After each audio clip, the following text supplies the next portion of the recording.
అంటే ఒక నియోజకవర్గం అంటే మీరు చెప్పినట్టు క్రైస్తవ సమాజం వేరు, ఒక నియోజకవర్గం వేరు. ఇప్పుడు రేపు వచ్చే ఉప ఎన్నికల్లో ఆ నియోజకవర్గంలో సబ్బండ వర్గాలు ఉంటాయి. ఎస్సీలు, ఎస్టీలు, బీసీలు, లేదంటే క్రైస్తవులు, హిందువులు, ముస్లింలు, ఇతర మతస్థులు ఉంటారు. కానీ మీరు పొద్దున్న లేస్తే మాట్లాడితే క్రైస్తవుల గురించే మాట్లాడుతున్నారు, లేదంటే పక్క రాష్ట్రంలో అట్లా జరిగింది, అమెండ్మెంట్ వచ్చింది, బిల్ వచ్చింది అని చెప్తున్నారు. రేపు పొద్దున్న జూబ్లీహిల్స్కి పోవాలని అంటే మీరు ఎంతసేపు క్రైస్తవులనే కాదు కదా ఓట్లు అడిగేది, హిందువులను అడగాలి, ముస్లింలు అడగాలి, ఇతర మతస్థులను కూడా అడగాలి. ఎలా వాళ్ళకి దగ్గర అవుతారు మీరు అంటున్నా? తన్నులు తింటున్న వాళ్ళ తరఫున మాట్లాడుతున్నాం, క్రైస్తవుల తరఫున మాట్లాడట్లా. ఇబ్బంది పడుతున్న వాళ్ళ తరఫున మాట్లాడుతున్నాం, అవమానించబడుతున్న వాళ్ళ తరఫున మాట్లాడుతున్నాం, గాయపరచబడుతున్న వాళ్ళ తరఫున మాట్లాడుతున్నాం. ఉన్మాదంతో ఉన్నవాళ్ళు, ఉన్మాదంలో ఉన్నవాళ్ళు, దళిత హిందువులు ఇబ్బంది పడుతున్నారు, క్రైస్తవులు ఇబ్బంది పడుతున్నారు, ముస్లింలు ఇబ్బంది పడుతున్నారు. ఇక్కడ ఇబ్బంది పడినోడు ఎవడు మరి? హిందువులేనా? ఎవరు? ఎవడైతే మనువాదాన్ని భుజం మీద పెట్టుకొని మనిషి జీవితం మీద పెత్తనం చేయాలని చూస్తున్నాడో వాడు ఇబ్బంది పెడుతున్నాడు. ఎవరు వాళ్ళు అంటున్నా? స్పష్టంగా తెలిసిందే, అది నేను చెప్తేనే తెలుసుకునేంత అమాయకులు ఏమి లేరు అక్కడ. ఇప్పుడు నేను చిన్న విషయం చెప్తాను అన్న, ఎవరు ఇబ్బంది పెడుతున్నారు అని మీరు అంటున్నారు. నేను ఇందాక తేజ ఇంటర్వ్యూలో నేను మాట్లాడినప్పుడు ఆయన నన్ను ఒక ప్రశ్న అడిగారు. అమెరికాలో ఒక సెనేటర్ లక్ష్మీదేవియో లేకపోతే ఆ తల్లి ఎవరో హిందువులు పూజించే దేవత గుడి ముందు సుమారు 90 అడుగుల ఒక విగ్రహాన్ని నిలబెట్టారు. నిలబెడితే ఇతను ఏమన్నాడంటే, భారతదేశానికి సంబంధించినటువంటి దొంగ దేవుళ్ళని ఈ దేశంలోనికి ఎందుకు రాణిస్తున్నారు, ఈ విగ్రహాన్ని ఇక్కడ ఉంచడానికి వీల్లేదు అన్నాడు. అనగానే అమెరికా దేశంలో ఉండే హిందువులందరూ కూడా ఎలా మాట్లాడతారో, అన్నవి తింటున్నావా, గడ్డి తింటున్నావా, మీ పార్టీ వాళ్ళైనా వీడికి బుద్ధి చెప్పండి అని అమెరికా హిందూ సమాజం మొత్తం కూడా గద్దించింది. ఈ విషయంలో మీరేమంటారు అని నేను అడిగితే నేనేమన్నానంటే, ప్రతి మనిషికి మత స్వేచ్ఛ హక్కు ఉంది. హనుమంతుడి విగ్రహం కాదు, శ్రీరాముడి విగ్రహం పెట్టుకుంటారు, శ్రీకృష్ణ విగ్రహం పెట్టుకుంటారు, విష్ణు మహామూర్తి విగ్రహం పెట్టుకుంటారు, బ్రహ్మ విగ్రహం పెట్టుకుంటారు. నీకేం నొప్పి? నువ్వెవడు మాట్లాడడానికి? అది వాళ్ళ రైట్ కదా. నీ స్థలంలో పెట్టారా? పోనీ ఇక్కడ హిందూ దేవుళ్ళ దేవతల విగ్రహాలు పెట్టొద్దు అని చెప్పి ఏమైనా కొత్త చట్టాలు ఉన్నాయా? లేవు కదా. అది వైలేషన్ ఆఫ్ రైట్ కదా కదా. అలా హిందువులు ఏదైనా ఇబ్బంది పడితే, ఇక్కడ ఇబ్బంది పడుతున్న వాళ్ళలో హిందువులు ఉంటే అందరికంటే ముందు మేమే ఉంటాం వాళ్ళ తరఫున మాట్లాడడానికి. నేను ఇక్కడ మతం గురించి మాట్లాడట్లా. భారతదేశంలో పుట్టి ఇక్కడ పెరిగి అవమానించబడి అంటరాని వాళ్ళుగా గుర్తించబడి ఊరవతలకి గెంటి వేయబడినటువంటి కొన్ని వెనకబడినటువంటి వర్గాలు క్రైస్తవ్యంలో ఉన్నాయి. వాళ్ళు ఇబ్బంది పడుతున్నారు అన్ని రకాలుగా, కులాన్ని బట్టి కావచ్చు, మతాన్ని బట్టి కావచ్చు, ప్రాంతాన్ని బట్టి కూడా. వాళ్ళకి ప్రొటెక్షన్ గా మేము అండగా నిలబడతాం, మేము మాట్లాడుతూ ఉంటున్నాం. మీకు వస్తున్న ఇబ్బంది ఏంటి? కేవలం వాళ్ళ గొంతుగానే వాళ్ళకే కాదు, హిందువులకి ఏదైనా ప్రాబ్లం, ఎవరైతే ఇబ్బంది పడుతున్నారో వాళ్ళ తరఫున మాట్లాడతాం. ఇప్పుడు క్రైస్తవుల వలన హిందువులు ఇబ్బంది పడుతున్నారు. క్రైస్తవులు హిందువులు గుళ్ళు మీద దాడి చేస్తున్నారు, భగవద్గీత మీద దాడి చేస్తున్నారు, లేకపోతే రామాయణం మీద దాడి చేస్తున్నారు, రాముడి విశ్వాసం మీద దాడి చేస్తున్నారు అనుకో, క్రైస్తవులు మేమేం చేస్తామంటే, అలా ఏమన్నా జరిగితే మేము హిందువుల తరఫున మాట్లాడతాం. ఎందుకంటే వాళ్ళకి ఆ హక్కు ఉంది కాబట్టి. క్రైస్తవుల తరఫు ఇక్కడ ఒక మతాన్ని పర్టికులర్ గా మాట్లాడుతున్నారా? నేనే మాట్లాడుతున్నాను. ఎందుకంటే కాలం మారుతుంది, కాలం మారుతుంది, కాలంతో పాటుగా వయసు కూడా మారుతుంది, ఆలోచన విధానం కూడా మారుతుంది, పద్ధతులు కూడా మారుతాయి. కొన్ని విషయాలు ఒకప్పుడు తెలియకపోవచ్చు, మరి కొన్ని విషయాలు తర్వాత తెలియచ్చు. అప్పుడు మాట్లాడిందే ఇప్పుడు మాట్లాడు అని అంటే కుదరదు. ఒకప్పుడు నాకు రేవంత్ రెడ్డి గారు అంటే ఇష్టం అనుకోండి, ఇప్పుడు నాకు కేసీఆర్ గారు అంటే ఇష్టం, నాకు కేటీఆర్ గారు అంటే ఇష్టం, నాకు హరీష్ రావు గారు అంటే ఇష్టం, నాకు కవితక్ అంటే ఇష్టం. మరి అప్పుడు అలా చెప్పావు, ఇప్పుడు ఇలా చెప్పావంటే నా ఇష్టం అండి. నన్ను ప్రభావితం చేసే అంశాలు ఎన్నో ఉండొచ్చు. మేమేం చెప్తున్నాం అంటే, జూబ్లీహిల్స్కి వెళ్ళి క్రైస్తవులు మాత్రమే మాకు ఓటేయండి, హిందువులు, ముస్లింలు, దళితులు మాకు ఓటేయొద్దని చెప్పడానికి మేము వెళ్ళట్లా.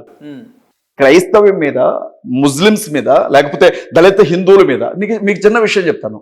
నిన్న కృష్ణా జిల్లా నందిగాంలో జరిగిన విషయం మీరు వినే ఉంటారు. 2 రోజులు ఒక శవాన్ని సమాధి చేసే అవకాశం లేక ఇంటి దగ్గర పెట్టుకొని కూర్చున్నారు.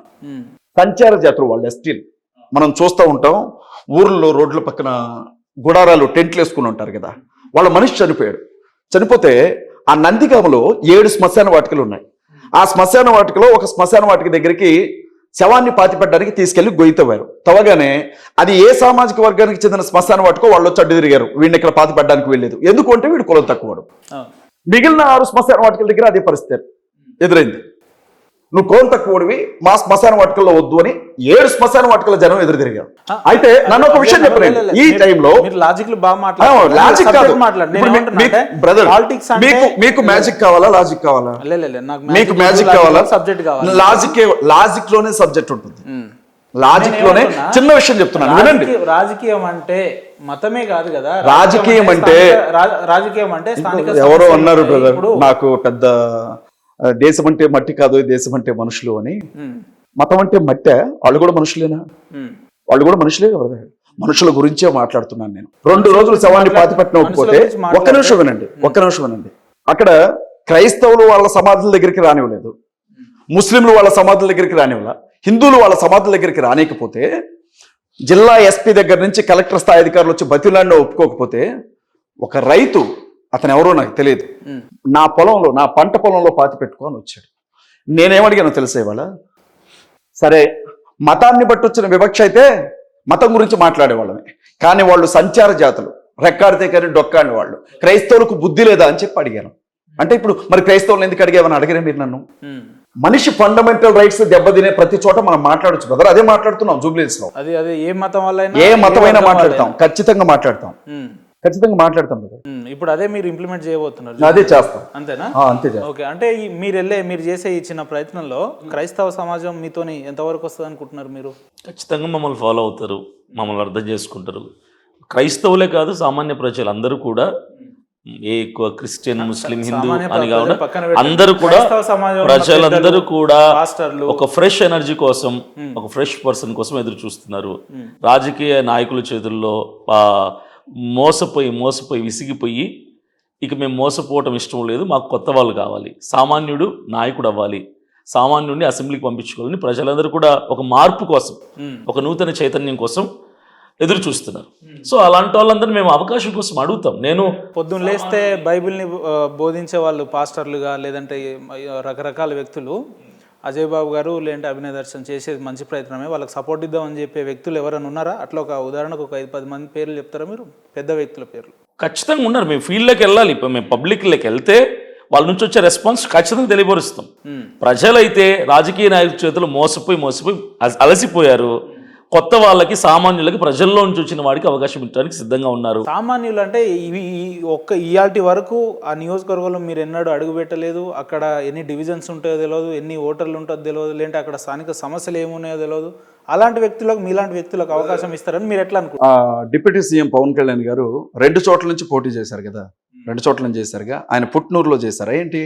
ఆయన పుట్టిన నియోజకవర్గంలో చేశారు. మొన్న ఎలక్షన్ జరిగినప్పుడు కూడా ఎన్నికల్లో పోటీ చేశారు కదా. పిఠాపురం ఆయన సొంతూరా, ఆయన అత్తూరా?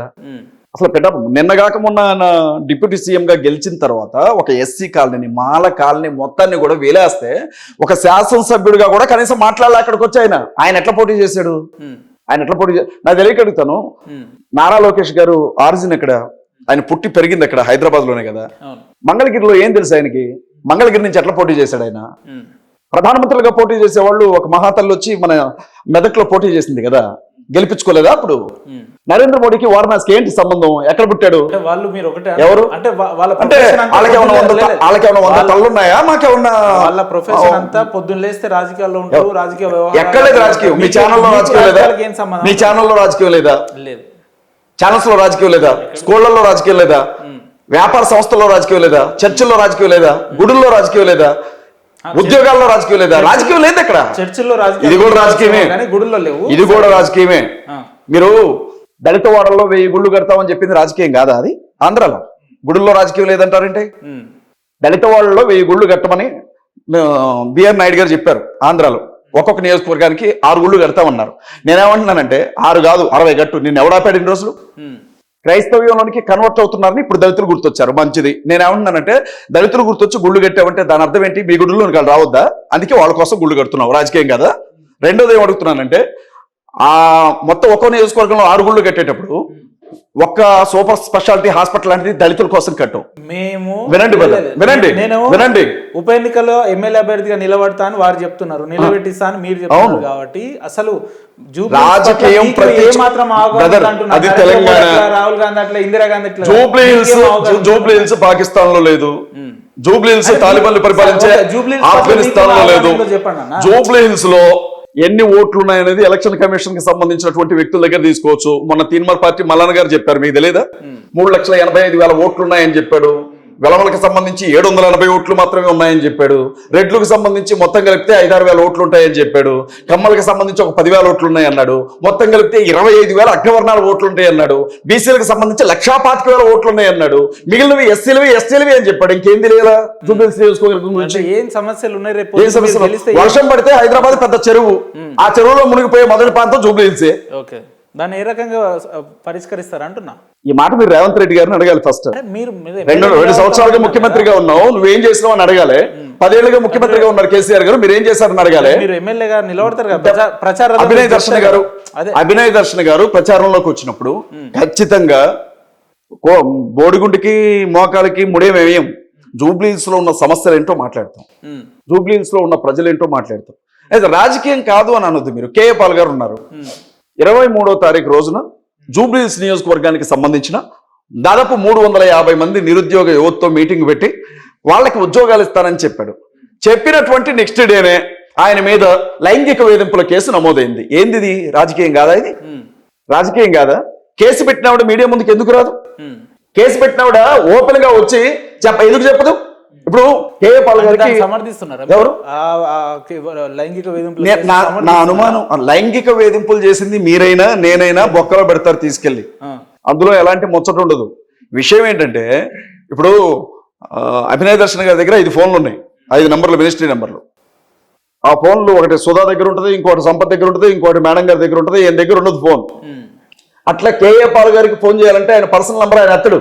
మీకు తెలుసు, ఏం మమతా గారో లేకపోతే ఇంకెవరో ఇట్లా దాటుకొని వెళ్తుంటారు. ఎమ్మెల్యే కాకముందే 5 మంది సెక్రటరీని వినండి, 5 కాదు బ్రదర్, 10 ఉంటే 10 మందిని పెట్టుకుంటాడు. మీకు వచ్చే నష్టం ఏంటి? సిగ్నేచర్ స్టూడియో ఏమన్నా మాకు నెలల విరాళం ఏమన్నా అడిగారా? లేదు, ఎమ్మెల్యే కాకముందే 5 మంది, 5 కాదు 10 మందిని పెట్టుకోమంట. నేను అదే అంటున్నా, మా ఓపిక అది. బాగా డెవలప్ అయ్యారు అంటున్నా. డెవలప్మెంట్ అనేది భావజాలంలో ఉండాలి, ఆర్థికంగా కాదు. 10 లక్షల కోట్ల రూపాయలు ఉన్నాయని చెప్పి కొట్టుకుంటున్న వాళ్ళకంటే మేమేం డెవలప్ కాలేదుగా. కేటీఆర్ మీద బచ్చాన్ని నిలబెట్టి గెలిపిస్తానని చెప్పి ఒక మంత్రి మాట్లాడతారు, ఆయనకంటే ఏం డెవలప్ కాలేదుగా. ఒకప్పుడు కార్ డ్రైవర్లుగా పనిచేసిన వాళ్ళు ఇప్పుడు మంత్రులుగా ఉన్నారు, వాళ్ళకంటే ఏం డెవలప్ కాలేదుగా. అంటే బాగా సంపాదించారా? 80 కేసులు 100 కేసులు ఉన్న వాళ్ళు ముఖ్యమంత్రులుగా ఉన్నారు, వాళ్ళకంటే ఏం డెవలప్ కాలేదుగా. మీరు చెప్పండి సార్, ఆయన అంటే అట్లే మాట్లాడతారు కానీ మీరు చెప్పండి. అంటే ఎట్లా ఇప్పుడు సువార్త ప్రకటించడానికి వెళ్తేనే కొంచెం ఇబ్బంది ఉండే పరిస్థితులని గతంలో మనం మీ చాలా సందర్భాల్లో మాట్లాడారు. అలాంటిది ఇప్పుడు ఒక నియోజకవర్గాన్ని ఎమ్మెల్యేగా నిలబడుతున్నారు అంటే బాగానే వెనకేసినట్టు 4 రాళ్ళు. ఏ రాళ్ళు వెనకేయలేదు. మీకు కాంశీరామ్ గారి గురించి తెలుసు కదా? కాంశీరామ్ గారు దండం పెడతా స్వామి, ₹1 సైకిల్ వేసుకుని రాష్ట్రం అంతా తిరిగిండే, సైకిల్ వేసుకుని రాష్ట్రం అంతా తిరిగి పార్టీ పెట్టి అధికారంలోకి వచ్చిండు. పొద్దున ఆయన ఎమ్మెల్యే గెలిస్తే అసెంబ్లీకి పోవాల్సింది ఆయననే, మీరు కాదు. సో లెట్ హిమ్ స్పీక్, మీరు మాట్లాడన్నా. బాగా సంపాదించినట్టున్నారు. నేను ఏ సంపాదన లేదండి. ఎలక్షన్లో నిలబడడానికి, కంటెస్ట్ చేయడానికి డబ్బుతో పని లేదు. నేను రాజకీయ నాయకుల్లాగా ఓటుకి 5,000, ఓటుకు 2,000, 10,000 ఇచ్చి మనుషుల ఆ ప్రశ్నించే హక్కుని తాకట్టు పెట్టుకునే ఉద్దేశం నాది కాదు. నేను నాకు సపోర్ట్ చేసేవాళ్ళు, అభినయ్ దర్శన్ అసెంబ్లీకి పంపించాలి అని సపోర్ట్ చేయాలనుకున్న వాళ్ళు ₹100 నాకు సపోర్ట్ చేయండి అంటున్నా. నమ్మకం ఉందా? ₹100 ఇచ్చి ప్రశ్నించే హక్కును తీసుకోండి, నన్ను అసెంబ్లీకి పంపించండి అని నేను అడుగుతున్నాను. ఓటు వాళ్ళే, అప్పుడు ప్రశ్నించే హక్కు ఉంటుంది. అరే నేను నీకు ₹100 ఇచ్చి అసెంబ్లీ పంపించాను రా అని నన్ను అడగ. అజయ్ బాబు గారు చెప్పినట్టు కాంశీరామ్ గానీ, మాయావతి, బెహన్జీ వీళ్ళని బాగా ఇన్స్పైర్ తీసుకున్నట్టున్నారు. ఓట్దో నోట్దో అనే కాన్సెప్టా? ఇప్పుడు ఇన్స్పిరేషన్ తీసుకోవడం తప్పు కాదు. నాకైతే కాంశీరామ్ గారు చెప్పారన్నట్టుగా నాకు తెలీదు. నాకు ఈ రోజు వేరే ఇంటర్వ్యూకి వెళ్ళినప్పుడు అక్కడ తెలిసింది. ఉంది కదా ఓట్దో నోట్దో ఉంది. అదే సరే, అదే కాన్సెప్ట్ అనుకో. చిన్న విషయం సరే, కాంశీరామ్ గారు అంటే ఎప్పుడో విషయం. ఆమ్ ఆద్మీ పార్టీని మొన్నే చూసినాం కదా మనం ఢిల్లీలో. ఏది లిక్కర్ స్కామా? లిక్కర్ స్కామ్ని చూసినాం. లిక్కర్ స్కామ్ కంటే ముందు ₹1 రూపాయి ఇవ్వకుండా బీజేపీ మీద, కాంగ్రెస్ మీద గెలిచిన కేజ్రీవాల్ను కూడా చూసినాం. గెలిచిన తర్వాత బుద్ధి పాడైతే మనం ఏం చేస్తాం? రేపు పొద్దున మీరు కూడా అలాంటి ఆలోచనలు మీకు రావని నమ్మకం ఏందంటున్నా. ఎవరికి? మీలాంటి వ్యక్తులు. జనాలంత పిచ్చోళ్ళేం. అరే మీరే అనబడితే ఇప్పుడు నెక్స్ట్ ఇప్పుడు ఏమైంది? ఆమ్ ఆద్మీ ఇప్పుడు ఏమైంది? ఆమ్ ఆద్మీ ఏమైంది? మూతపడి అంతే. మరి ప్రజలు ఏమన్నా పిచ్చోళ్ళ? చైతన్యవంతులు కాదా? మరి అదే ఢిల్లీలో ఇప్పుడు ఎంపీ గారి మెడలో చైన్ స్నాచింగ్ జరిగింది. భారతీయ జనతా పార్టీ ముఖ్యమంత్రి ఏం సమాధానం చెప్తుంది? ఎంపీ గారి మెడలో. ఏదేమైనా ఎమ్మెల్యే నిలబడాలని అది ప్రాథమిక హక్కు. మీ దగ్గర ఒక 10,000 డబ్బులుంటే, మీకు మద్దతు ఇచ్చే ఒక 10 మంది ఆధార్ కార్డులు ఉన్నోళ్ళు ఈ ఏరియాలో ఉంటే, మీకు ఓటు హక్కు తెలంగాణలో ఉంటే మీరు కూడా పోటీ చేయండి. భయమా? కొడతారేమోనన్న భయమా? తిడతారేమోనన్న భయమా? ఇందాక నన్ను ఒక ప్రశ్న అడిగారు, మీరు పోటీ చేసుకుంటే అకౌంట్ నెంబర్లు ఇస్తున్నారు, మీరు ఫోన్పే నెంబర్, గూగుల్ పే నెంబర్లు ఇస్తున్నారు. అందరూ కూడా ఈ పేరుతో డబ్బులు కోట్లు సంపాదించడానికి అజయ్ బాబు, అభినయ్ దర్శన్ పెద్ద స్కెచ్ చేశారు అంటే నేనేమన్నానంటే వంగలేని వాళ్ళు మంగళవారం అని చెప్తారు. నేనేమన్నానంటే నువ్వు పోటీ, నాకు లక్షలు వచ్చేటప్పుడు నువ్వెందుకు చూసుకుంటుండాలి, నువ్వు కూడా రా, నిన్ను వద్దన్నారా ఏమన్నా, నువ్వు వచ్చి నామినేషన్ అయ్యి అప్పుడు నీకు కూడా 2 కోట్లు వస్తాయిగా, జూబ్లీస్లో వెళ్ళగట్టుకోవచ్చు. ఇప్పుడు 4 నరం మస్తు మాట్లాడుతుంది, కానీ ఏం జరుగుతుంది అనేది అందరికీ తెలుసు. నీకు సత్యం ఏందో తెలుసు, నాకు సత్యం ఏందో తెలుసు. నాకు తెలియదు అన్న, మీరు చెప్తే వినాలని ఉంది. ఎందుకు నిలబడాలనుకుంటారు? మెయిన్ మోటో ఏంది? క్రైస్తవుల తరపున, దళితుల తరపున, ముస్లింల తరపున, దళిత హిందువుల తరపున అవమానించబడుతున్న ప్రతి ఒక్కరి తరపున మాట్లాడడానికి ఒక గొంతులాగా ఉండాలని ఆశపడుతున్నామే. తప్పే ఉంది చెప్పు. వద్దంటే చెప్పవే, పోనీ సిగ్నేచర్ స్టూడియో వాళ్ళు ఒక ఆర్డర్ రిలీజ్ చేయండి, మీరు పోటీ చేయొద్దని వెళ్ళిపోతాం మేము. అట్లా కూడా ఉంటుందా? మనకి అంతే కదా, ఎందుకు పోటీ చేస్తున్నాం అంటే ఎందుకు చేయమని అడుగుతారా మీరు? విత్డ్రా చేసుకుంటారా ఎవరు? చివరి నిమిషంలోనా? మీకు అట్లనే కనపడుతున్నాం. లేదు, ఇప్పుడు మీరు పోటీ చేసేదేమో అవతల పెద్ద పార్టీలు, బీఆర్ఎస్, బీజేపీ, కాంగ్రెస్, ఇంకా పార్టీలు వస్తాయి. మీ ఇద్దరికి ఫోన్లు వస్తాయి అనుకోండి, ముఖ్యమంత్రి గారు లేదంటే మాజీ ముఖ్యమంత్రి గారు ఫోన్ చేసి మీ గురించి చాలా విన్నాము అజయ్ బాబు గారు, అభినయ్ గారు, మీలాంటి వాళ్ళు పోటీలు వస్తే మా లాంటి వాళ్ళు కష్టం అయిపోతుంది, దయచేసి మీరు తప్పుకోవాలి. ఒక నిమిషం, రేవంత్ రెడ్డి గారు, కేసీఆర్ గారు ఫోన్ చేసి మీరు తప్పుకోవాలి, ప్రభుత్వంలో ఉన్నాం, ప్రోటోకాల్ ఇస్తామని వారు అంటారు. మేము నెక్స్ట్ వస్తే మేమేం చేస్తామో తెలుసా, ఒక అనౌన్స్మెంట్ చేయమంటాం. క్రైస్తవులకు కానీ, ముస్లింలకు కానీ, దళితులకు కానీ మతం పేరుతో ఎలాంటి దాడులు ఇక జరగవు. మత స్వేచ్ఛ హక్కును మేము ప్రొటెక్ట్ చేస్తాం. మత స్వేచ్ఛతో ఈ రాష్ట్రంలో ఉండే ప్రజలు బ్రతకొచ్చు, తేడాలు వస్తే తాట తీస్తాం అని ఒక చట్టం చేయమనండి. మీరు ఇవన్నీ చెప్పేలోపు వాళ్ళు ఫోన్ కట్ చేస్తారు. చేసుకొని ఎవరికి నష్టమే. అంత అవసరం లేనప్పుడు ఫోన్ ఎందుకు చేస్తాడు? మాకు అవసరం ఉంటేనే కదా అతను ఫోన్ చేసేది.